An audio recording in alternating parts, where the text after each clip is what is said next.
حجاب کے احکامات آئے، خواتین کو اللہ نے حجاب کا جو حکم دیا، میری بہنیں، میں بہت لوگوں کو بہت بار بولا ہوں، بیانوں میں بول رہا ہوں، پھر ایک بار میرے بھائیوں اور بہنوں کے لیے دہرانا چاہتا ہوں کہ قرآن میں حجاب کا مسئلہ بہت سخت مسئلہ ہے۔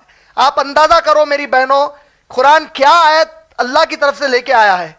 اللہ نبی کریم صلی اللہ علیہ وسلم سے سورہ احزاب کی آیت نمبر 59 میں کہتے ہیں، اعوذ باللہ من الشیطان الرجیم، یا ایھا النبی، اے نبی صلی اللہ علیہ وسلم، قل لازواجک، کہہ دیجئے آپ اپنی بیویوں سے، وبناتک، اور اپنی بیٹیوں سے، ونساء المؤمنین، اور مسلمان عورتوں سے کہہ دیجئے، یدنین علیہن جلابیبہن، کہ یہ لوگ اپنے آپ کو سر سے پاؤں تک ڈھانکی رکھیں تاکہ ان کو عزت سے پہچانا جائے اور ان کے ساتھ کوئی غیر غلط رویے سے پیش نہ آئے۔ اس آیت میں تھوڑا سا آپ لوگ غور کریں تو محسوس ہوگا کہ یہ آیت اللہ کے نبی صلی اللہ علیہ وسلم پر نازل ہوئی۔ اللہ کے نبی کو حکم دیا جا رہا ہے، یا ایھا النبی قل لازواجک، اپنی بیویوں سے آپ کہیے اور اپنی بیٹیوں سے کہیے کہ حجاب کریں۔ کس سے حجاب کریں؟ اللہ کے نبی کی بیویوں اور بیٹیوں کو کون سے مرد آدمیوں سے حجاب کرنے کا حکم آیا؟ صحابہ میں ابو بکر اور عمر رضی اللہ تعالیٰ عنہ جیسے ایمان والوں سے حجاب کروایا گیا۔ آج آپ لوگ جب کزنس میں آپس میں ملتے جلتے ہیں تو آپ بولتے ہیں، ارے میری بہن ہے بھائی، خلیری بہن ہے بھائی، ممیری بہن ہے بھائی، پھپھیری بہن ہے بھائی، میں ایسا سوچتا بھی نہیں اس کے بارے میں۔ اسلام آپ سوچے تو حجاب کرو نہیں بولا، حکم دیا آپ سوچو کہ آپ کا ایمان ابو بکر اور عمر والا ایمان ہے۔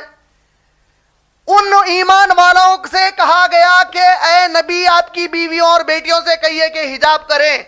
اس کی حد اس آیت کے حکم کی کیا ہے دیکھو آپ۔ اس کے بعد کہا گیا وَالنِّسَاءِ الْمُؤْمِنِينَ، اور مسلمان عورتوں سے کہیے حجاب کریں۔ مسلمان عورتوں کو نبی سے حجاب کروایا گیا تو اب باقی کون بچ گیا اس کے بعد؟ اب آپ کا میرا بھائی کیا، خلیرا بھائی کیا، وقت کے رسول کے سامنے اگر تم لوگ آؤ گی آئندہ تو حجاب کر کے آؤ گی، بول دی اللہ تعالیٰ۔ میری بہنوں، حجاب کو آپ لوگ آسان مت لو، یہ بڑا سخت مسئلہ ہے۔ قیامت کے دن آپ لوگ بہت پریشان ہو جائیں گے اگر بے حجابی رہیں گی۔ اور وہ ڈیکوریشن والے برقعے جس میں پورے ایمبرائڈری کے کام ہوتے ہیں، شاید شیطان آپ کو مطمئن کر رہا ہے کہ یہ ہم پہن کے برقع پہن لیے۔ حجاب کا معنی ہے جو بھی آپ چیز پہنتے ہیں کپڑے کی، اس کو ایسے کپڑے سے ڈھانکنا جس میں کوئی خوشنمائی نہ ہو، ڈیکوریشن نہ ہو۔ سورہ نور سورہ نمبر 31 میں اللہ نے کہا کہ مومن عورتوں سے کہیے کہ وہ نگاہوں کو نیچی رکھیں، شرمگاہوں کی حفاظت کریں، اپنے چھاتوں کو ڈھانکی رکھیں، اور جو کچھ خوبصورت چیز ہے اپنے جسم پر، یعنی پاؤڈر لگائی ہے، نوز پیس لگائی ہے، نیل پالش لگائی ہے، مہندی لگائی ہے ہاتھ یا پاؤں پر، ان سب زینت کو ڈھانک کر رکھے۔ اگر عورت منہ پر پاؤڈر لگا دی تو نقاب کا پہننا اب اس کے اوپر سنت نفل نہیں ہے، فرض ہو گیا قرآن کی آیت سے۔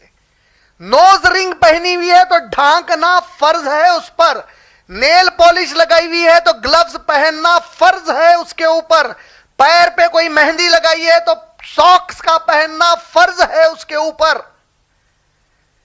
حجاب بڑا سخت معاملہ ہے، آپ لوگ اس کو سمجھو میری پیاری بہنوں۔ اتنی سیرت سننے کے بعد اب آپ لوگ اپنا رول ماڈل، یقیناً آپ لوگوں کے دلوں میں نبی اور نبی کے بیویوں سے محبت ہے، اس کو ظاہر کرو، دنیا کے سامنے اعلان کر کے ظاہر کرو کہ اصل رول ماڈل جس کی جو فالوئنگ ہونی چاہیے وہ یہ آوارہ عورتیں نہیں ہیں جو جہنم میں جھونکے جانے والی ہیں، بلکہ ہماری ماں خدیجۃ الکبریٰ رضی اللہ تعالیٰ عنہ اور بی بی عائشہ رضی اللہ تعالیٰ عنہ جیسی عورتیں ہیں۔